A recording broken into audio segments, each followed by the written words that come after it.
दोस्तों नमस्कार। अभी 3-4 महीना पहले तो दोस्तों 5 राज्यों में विधानसभा चुनाव के परिणाम आए। फिर 6 महीने बाद 5 राज्यों में विधानसभा चुनाव है, लेकिन भारत में विपक्ष है कि सबक लेने को तैयार नहीं है। सबक लेने को तैयार नहीं है कि बंगाल में जनता ने क्या आदेश दिया, असम की जनता का आदेश का मतलब क्या है, तमिलनाडु में मतदाताओं ने किस आधार पर वोट किया, क्या मुद्दे थे, केरल से लेकर तमिलनाडु, चलिए पुडुचेरी केंद्र शासित प्रदेश है, तो केरल, तमिलनाडु, पश्चिम बंगाल, असम के मतदाताओं ने क्या संदेश दिया है, इस संदेश को पढ़ने में भारत में विपक्ष सफल नहीं है। जिन कारणों से भारतीय जनता पार्टी ने चुनाव जीता, असम में, पश्चिम बंगाल में, उन कारणों को पढ़ना चाहती ही नहीं है विपक्ष। लगता है कि उस परिणाम से आंख बंद कर लेती है। लगता है कि यार अरे समझने के तो प्रयास करो कि जनता चाहती क्या है। तमिलनाडु में का जो परिणाम है उससे भी कोई सबक लेने को तैयार नहीं है, और तब कहेंगे कि चुनाव में फलाना हो गया, ढकाना हो गया, ईवीएम लूट लिया, वोट चोरी हो गया। अरे यार समझो तो, जो आम आदमी को समझ में आ रहा है वो बात क्यों नहीं समझ में आ रहा है इस देश के राजनीतिक दलों को, उन राजनीतिक दलों को, विशेषकर जो नरेंद्र मोदी को चुनाव में हराना चाहती है, जो बीजेपी के मुकाबला करना चाहती है, उत्तर प्रदेश में, पंजाब में, उत्तराखंड में, मणिपुर में, गोवा में, एक ही गलती बार बार। अरे ऐसा कभी माने कोई इतना स्लो लर्नर कोई होता है क्या? क्या है पश्चिम बंगाल और असम का विधानसभा चुनाव का परिणाम? दोस्तों असम में कांग्रेस के 19 विधायक और 19 में 18 मुसलमान, एक हिंदू मात्र, और वो भी अनुसूचित जाति के लिए सुरक्षित विधानसभा सीट से। सच है या गलत है? सच है ना? असम का ये परिणाम है। आइए आप यहां पश्चिम बंगाल में सुन लीजिए। कांग्रेस के 2 विधायक, दोनों मुसलमान, हुमायूं कबीर 2 सीट मुसलमान, सीपीएम 1 सीट मुसलमान, टीएमसी के 80 विधायक थे जीते, अब तो बट गया, 80 में 32 मुसलमान, 40%। यानी कुल अगर विपक्ष के विधायकों की संख्या देखेंगे दोस्तों तो 80-5-85 सीट है कांग्रेस विपक्ष के पास पश्चिम बंगाल में, है ना? 80, 2, 1 और नौशाद सिद्दीकी, तो 86 सीट। आप अनुमान लगाइए दोस्तों, 86 में 32 और 6 38, कितना परसेंट हुआ 86 का? आउट ऑफ 86, 32 टीएमसी के मुसलमान, 2 मुसलमान कांग्रेस के 34, 2 मुसलमान हुमायूं कबीर के 36, 1 सीपीएम के 37, 1 नौशाद सिद्दीकी के 38, है ना? अब 86 में 38 कितने हो गए? लगभग 45% हो गए ना, 45%। 45% केवल मुसलमान विधायक जीत कर आए पश्चिम बंगाल में। यानी भारतीय जनता पार्टी को, अगर जो आंकड़े दोस्तों पहले वीडियो में हम लोग बातचीत कर चुके हैं, लगभग बीजेपी को पश्चिम बंगाल में 70% हिंदुओं ने वोट दिया, और असम में लगभग 80% प्लस हिंदुओं ने बीजेपी को वोट किया। इतना बड़ा कंसोलिडेशन हुआ था कभी हिंदुओं का? अब सवाल उठता है कि इसके लिए दोषी कौन है? हिंदू समाज दोषी है या विपक्ष दोषी है? कौन दोषी है बताइए? ममता बनर्जी जिम्मेवार है इसके लिए, कांग्रेस जिम्मेवार है असम में, पश्चिम बंगाल में टीएमसी जिम्मेवार है, सीपीएम जिम्मेवार है, कांग्रेस जिम्मेवार है, या बीजेपी जिम्मेवार है? कौन जिम्मेवार है इसके लिए? कि हिंदुओं ने पश्चिम बंगाल में 70% हिंदुओं ने बीजेपी के पक्ष में वोट दिया। दोस्तों, वो दलित पश्चिम बंगाल का, वो दलित जिसके नेता जोगेंद्र नाथ मंडल मुस्लिम लीग के साथ पाकिस्तान चले गए थे, उन दलितों में 80% दलितों ने पश्चिम बंगाल में भाजपा को वोट दिया। किसकी गलती से दिया बीजेपी को वोट? वो दलित जिन लोगों ने 80% वोट दिया, उनके नेता थे जोगेंद्र नाथ मंडल। जब भारत का विभाजन हुआ तो मुस्लिम लीग के साथ गए पाकिस्तान के कानून मंत्री बने और कुछ ही दिनों में भाग के आ जाना पड़ा। यह हुआ जोगेंद्र नाथ मंडल के साथ, और उनकी जाति के लोगों ने 80% वोट इस चुनाव में बीजेपी को दिया। दलित समाज के लोगों ने क्यों दिया? विपक्ष नहीं सीखना चाहता, जानना नहीं चाहता विपक्ष कि असम में 80% हिंदुओं ने क्यों बीजेपी को वोट दिया। क्यों हेमंत विश्व शर्मा को यह कहने की नौबत आई कि मैं कांग्रेस को हिंदू मुक्त बना दूंगा, और जब पूछा गया कि कांग्रेस का मुख्यमंत्री का चेहरा गौरव गोगोई तो हिंदू है, तो हेमंत विश्व शर्मा कहते हैं कि भाई गौरव गोगोई हिंदू है ही नहीं। क्यों हुई ऐसी स्थिति? कौन पढ़ेगा इस मैसेज को? राजनीति आप दो तरीके से कर सकते हैं, या तो आप अपनी बात मतदाताओं पर थोपिए या मतदाताओं की बात सुनिए। तो दोस्तों बताइए कि अगर विपक्ष मतदाताओं पर थोपता रहेगा तो कभी चुनाव जीत पाएगी? आप देखिए ना, जितना भी स्टैंड लिया जा रहा है विपक्ष की अलग अलग पार्टियां कंपटीशन में है। कंपटीशन, हर राजनीतिक दल एक दूसरे से कॉम्पीट कर रहा है, कौन कितनी ज्यादा मुसलमानों को खुश कर सकता है। माने अगर कहीं 14%, कहीं 15%, कहीं 20%, कहीं 30% मुसलमानों को कौन पार्टी कितना खुश कर सकती है, इसकी होड़ लगी है।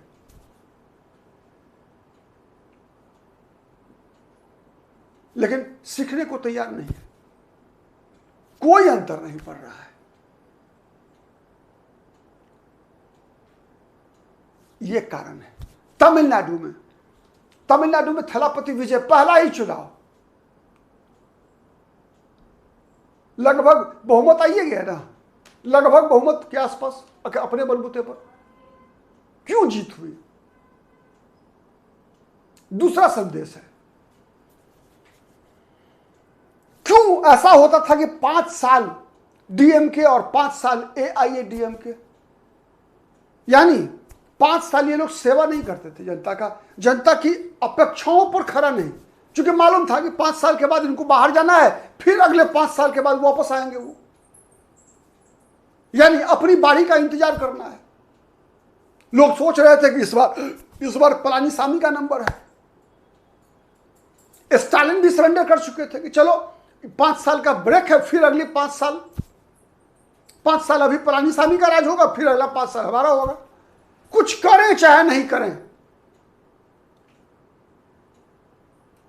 यानी जनता के मुद्दों पर जनता से जुड़ने का कोई मतलब नहीं है, जनता के दिल की बात सुननी नहीं है, केवल अपनी बात सुनानी है जनता को, कि जनता को के मन के अंदर अपनी बातें डाल देनी है कि जो मैं कह रहा हूं वही मान लो, वही सच है।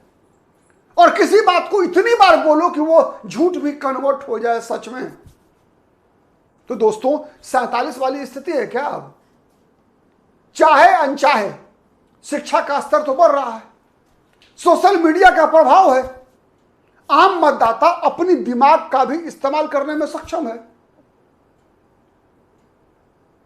और दोस्तों एक बात याद रखिएगा, कहा जाता है खाली बर्तन ज्यादा आवाज करता है, भरा हुआ बर्तन के अंदर आवाज नहीं होती है ना? तो विपक्ष की जो आवाज है ज्यादा तेज सुनाई देती है, क्योंकि वो बर्तन खाली है। लेकिन विपक्ष की आवाज ज्यादा सुनाई देती है तो वो समझता है कि आवाज इतनी ही है और पूरी आवाज उसके पक्ष में है। लेकिन जिसके अंदर भरा हुआ है वो आवाज नहीं करता, और इस अंतर को विपक्ष समझने में असमर्थ है। अब फिर 5 राज्य में चुनाव है, उत्तर प्रदेश, पंजाब, उत्तराखंड, गोवा, मणिपुर। यहां भी वही खेल करने का प्रयास है, यहां भी वही खेल। आप उत्तर प्रदेश जाइए, अभी यूपी में देखिए, आप केवल यही चलेगा, हिंदू मुसलमान, हिंदू मुसलमान, हिंदू मुसलमान, हिंदू मुसलमान।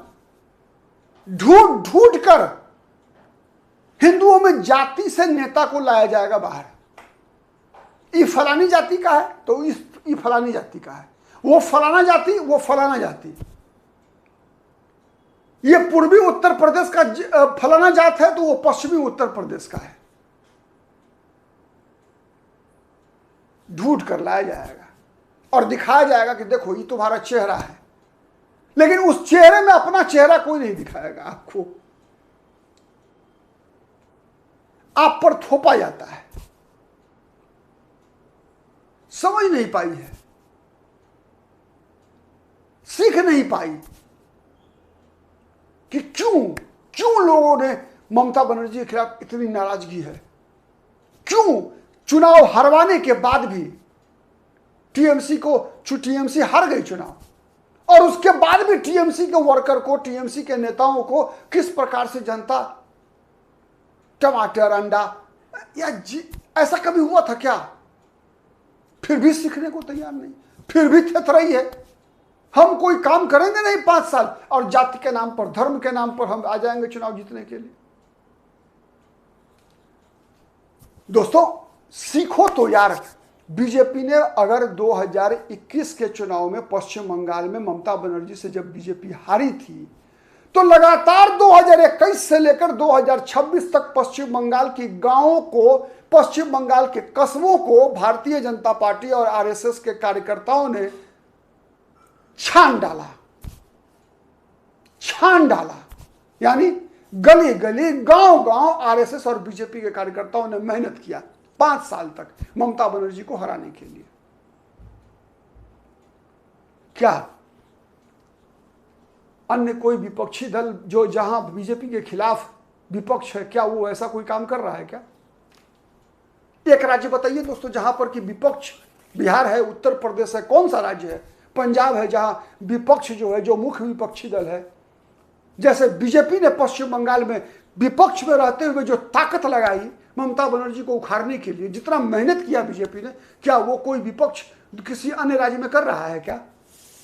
बताइएगा आप। केवल सोशल मीडिया पे, केवल टीवी पे, केवल अखबारों में, केवल प्रेस कॉन्फ्रेंस करके, लंबे लंबे भाषण दे करके, लंबे लंबे बड़े बड़े नैरेटिव सेट करके आप चाहते हैं चुनाव जीत जाएंगे? आपकी बात को जनता तक पहुंचाएगा कौन? आपके पास है वॉलंटियर, आपके पास कार्यकर्ता हैं जो आप और आपके मतदाता के बीच कड़ी बनते हैं। यह कड़ी बीजेपी के पास है, इसीलिए बीजेपी चुनाव जीतती है। पश्चिम बंगाल में जीती 70% हिंदुओं को अगर बीजेपी ने इकट्ठा किया, यह समझाने में बीजेपी को सफलता मिली कि देखो पश्चिम बांग्लादेश में जो हो रहा है वही बंगाल के हिंदुओं के साथ भी हो सकता है। सफल हुई ना बीजेपी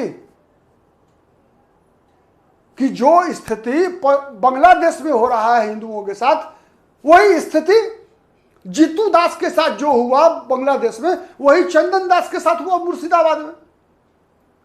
तो ये समझाने के लिए बीजेपी के कार्यकर्ता तो पश्चिम बंगाल के गांव में घूमे ना, असम में बीजेपी घूमी ना। क्या उत्तर प्रदेश में कांग्रेस पार्टी के पास वैसे कार्यकर्ता हैं? उत्तराखंड, पंजाब, ऐसे राज्यों में कांग्रेस के नेता कार्यकर्ता जिस प्रकार से बीजेपी के सुनील बंसल काम कर रहे थे, क्या वैसा कोई सुनील बंसल कांग्रेस के पास पंजाब में है?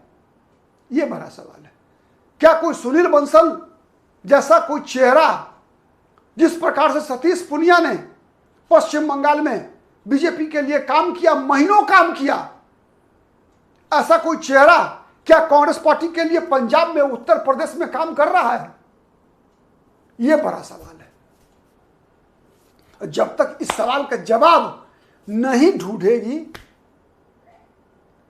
कि ऐसे परिणाम आए क्यों, क्यों पश्चिम बंगाल में भारतीय जनता पार्टी ने इस तरीके से रौंद डाला ममता बनर्जी को इस बार। और ये जीत बीजेपी की जीत नहीं थी। अगर बीजेपी की जीत समझेंगे तब आप तो फिर बहाना ढूंढ लेंगे कि कोई ज्ञानेश कुमार के बल पे आप बीजेपी जीत लिया है चुनाव। फर्स्ट पर्सन सिंगुलर नंबर, जब तक आप इंट्रोस्पेक्शन नहीं करेंगे तब तक आपको आपकी समस्याओं का समाधान नहीं मिलेगा। चाहे बात राहुल गांधी की हो, चाहे अखिलेश यादव की हो, चाहे तेजस्वी यादव की हो, चाहे केजरीवाल की हो, चाहे और किसी भी पार्टी की हो। आप कितने सहमत है बताइएगा। लेकिन मुझे तो लगता है कि वर्तमान में विपक्ष 5 राज्यों के चुनाव परिणाम से भी अगर सीख ले तो अगला 5 राज्य में विपक्ष का परिणाम सुधर सकता है। लेकिन क्या विपक्ष सीखने की स्थिति लायक है, यह बड़ा सवाल है। जवाब जरूर दीजिएगा। आज के लिए इतना ही, फिर मुलाकात होगी किसी अन्य मुद्दे पर। तब तक के लिए नमस्कार।